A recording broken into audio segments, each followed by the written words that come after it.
Vamos resolver então mais um problema envolvendo a equação da condução de calor. Temos agora aqui uma barra de cobre retangular com alturas de 20 milímetros e largura de 3 milímetros, isolada nas pontas. E à esquerda, como mostra a figura seguinte, então essa região cinza aqui são isolamentos que não permitem a passagem de calor, ou a passagem significativa de calor, né? Por onde passa uma corrente elétrica, então, que são gerados por efeito Joule, 190 kW por metro cúbico de calor. Se ambos os lados, se o lado não isolado da barra está exposto a uma convecção com H igual a 10 Wm², e uma temperatura do ar de 25 graus Celsius, obtém então o perfil de temperatura na barra e a temperatura máxima. Okay? Então, esse problema, lendo o enunciado aqui, a gente pode fazer duas considerações. Primeiro, regime permanente. Esse problema não está interessado em variações no tempo, né? Vai simplificar para a gente esse termo aqui da equação, da derivada temporal da temperatura. E fluxo de calor unidimensional.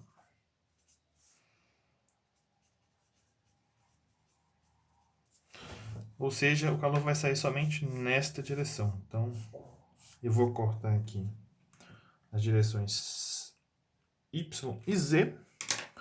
Nós podemos então colocar meus sistemas aqui de coordenadas, né? X iniciando aqui nesse ponto onde que a gente tem essa superfície isolada como zero, né? E aqui então eu tenho limite. Esse ponto aqui eu tenho 3 milímetros para o X, que é a largura então da minha barra de cobre. Bom, qual que é a equação de diferencial que precisamos resolver, né? A equação diferencial então vai ser de derivada segunda da temperatura em relação a x, isso é igual a menos esse termo aqui da geração sobre K passa para o outro lado, né? Fica negativo. Ficamos então com esta equação. Para a gente resolver essa equação, basta integrar os dois lados, né? Este lado aqui, se a gente integrar, a gente chega na primeira derivada. Se eu integrar esse lado aqui, isso aqui é uma constante, então sai para fora do integral. Ficamos com essa constante vezes x, mais uma constante de integração. Se eu fizer mais uma vez a minha integral, 2k x ao quadrado, né? Integral de x é x ao quadrado sobre 2. Esse C1 aqui, integral dele vai dar C1 vezes x, mais um C2. Okay? Para a gente encontrar esse C1 e C2, a gente precisa aplicar as condições de contorno, né? Essa resolução dessa equação aqui, a gente não precisa fazer, né? O livro já fez para a gente, nós podemos partir então dessa equação diretamente. Mas eu estou refazendo aqui para a gente relembrar. Bom, então, primeira condição de contorno que a gente tem é quando eu tenho aqui meu fluxo de calor igual a zero, né? Então, por condução, menos K dt dx é igual a zero quando eu tenho, então, x igual a zero. Ou seja, este lado aqui ele está isolado, né? Para essa equação aqui ser zero, né? Como a condutividade térmica não é zero, então a minha derivada tem que ser zero, né? Então eu vou igualar essa derivada aqui a zero, né? Substituindo então ali na nossa derivada, eu vou ter zero, né? Igual a menos taxa de geração vezes K, vezes o meu x que vale zero, mais C1, né? Então daqui, como esse termo aqui vai dar zero, né? A gente tira aqui o meu C1 vale zero. Ok? Eu não vou ter esse termo aqui. Segunda condição de contorno que a gente tem para esse problema, né? Eu tenho então convecção nesta superfície aqui, ou seja, menos K dt dx, que é o calor que vai chegar nessa superfície aqui, vindo provavelmente da esquerda para a direita por condução, tem que sair, o fluxo de calor, né? Tem que sair então por convecção.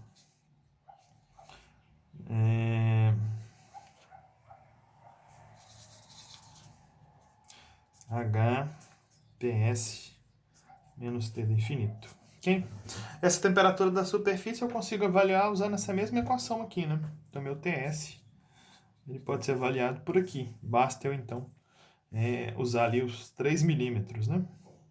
Então, seria, então, o E elevado a x. Se a gente chamar, então, esse comprimento aqui de L, nós vamos ter, então,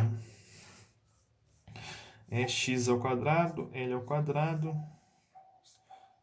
dividido por 2k, mais o C2, ok? Se eu substituir, então,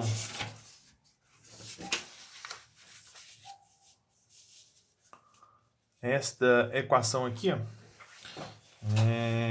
nesta daqui a gente vai encontrar uma equação com o meu C2, né? A única incógnita que a gente tem ali é o C2 e o K.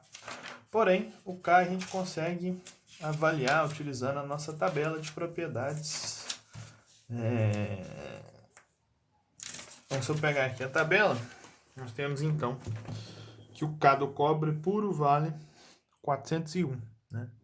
Então, vou assumindo aí que a gente tem 300 Kelvin de temperatura.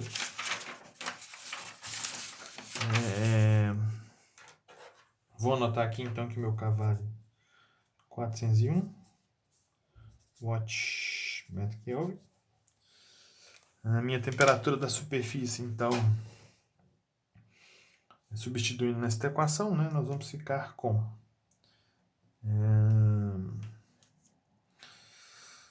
meu dt dx, como meu C1 vale 0, né, ele vai ter então somente esse termo aqui, né. Eu vou ter ali menos K, meu dt dx é menos a taxa de geração vezes o L, né, que é o X, na posição onde que a gente tem aqui, né? X igual a L.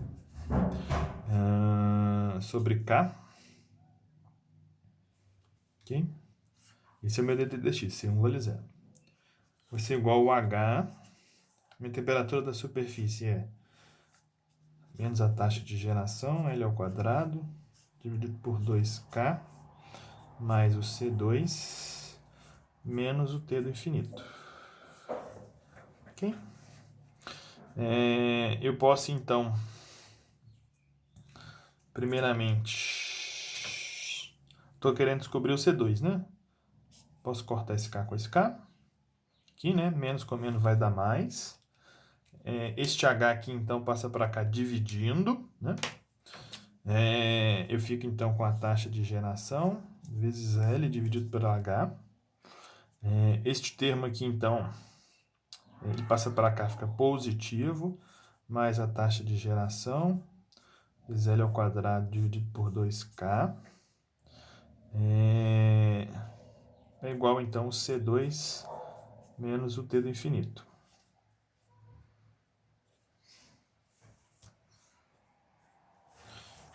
E C2, então, será a taxa de geração vezes o L, colocando a taxa de geração e o L em evidência, né? 1 sobre H mais L sobre 2K, mais T de temperatura do infinito. Ok? E o C2, então, será 190 vezes 10 a 3 vezes 3 milímetros, né? Vezes 10 a menos 3. 1 sobre 10, que é o H, mais 3 vezes 10 a menos 3, dividido por 2 vezes 401, mais 25. E o C2, então, é 190 expoente a 3 vezes 3 expoente a menos 3 vezes 1 dividido por 10 mais 3 ponto expoente a menos 3 dividido por 2 vezes 401, fecha parênteses, mais 25. Deu 82. No C2, né, nós podemos analisar o nosso C2 aqui, ele tem que ter unidade de temperatura, né? Bom, ele pede a temperatura máxima, né? A temperatura máxima, então, nós podemos, para encontrar um ponto de máximo, um ponto de mínimo, né? Nesse caso aqui, como o problema já pediu, nós vamos ter um ponto de máximo. Basta, então, a gente igualar a primeira derivada a zero, né? Se eu igualar essa primeira derivada aqui a zero, né? Eu tenho esse termo igual a zero, correto? Então, meu dt dx, se eu igualar ele a zero, eu vou ter zero, aliás, né? Zero, esse termo aqui que é a taxa de geração x sobre k, mais zero, né? Como a taxa de geração e o k são valores não nulos, né? Então, para mim, para essa equação ser verdade, meu x tem que ser igual a zero. Então, meu ponto máximo vai acontecer aqui quando eu tenho x igual a zero. Para mim achar a minha temperatura máxima, basta então substituir nesta equação aqui o valor de zero, né? Meu valor de zero, então, se eu substituir zero nessa equação, eu vou ter aqui, então, zero neste termo. O C1 nós já vimos que é zero. A única coisa que sobra aqui é o meu T2, né? Então, minha temperatura máxima vai ser igual ao meu T2, que é igual, então, a 82 graus Celsius. Meu C2, né? C2. Ok? E o perfil de temperatura, né? Como isso aqui, essa equação aqui é uma parábola com concavidade virada para baixo, né? Nós então podemos aqui... deixa eu puxar para cá para poder conseguir desenhar. Que seria então a nossa temperatura, né? Então seria algo assim, ó. Eu teria então aqui meu ponto máximo acontecendo aqui com a temperatura de 82 graus Celsius. Ok? Então, gente, até o próximo vídeo.